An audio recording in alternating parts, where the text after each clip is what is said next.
Hello, welcome to Kaleson's 60-second devotion. Today I'd like to talk about Jonah.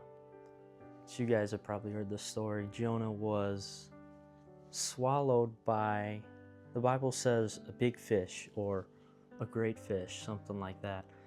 Our human brains just think, go to whale, something like that.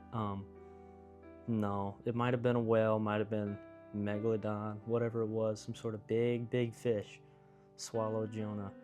But Jonah never really had a promise that he was going to get out of that whale. He never really had like a reassurance that says, "Oh, I'm getting out of this whale alive.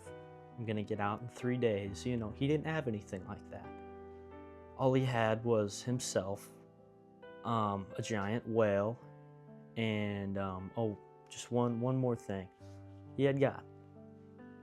He didn't just sit in that whale and mourn and drown in his sorrows and say, "God, why did you do this to me?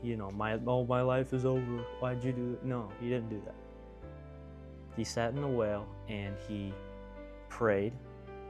And he called out to God and he said, "God, if you save me from this whale, I will go and preach the gospel like you ordered me to do in the first place."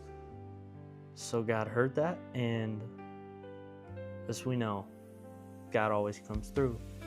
So he did, and that whale spit Jonah out, and it became one of the greatest testimonies and stories we've ever seen. So if that tells you one thing, it's just never give up on God. Thank you for joining me.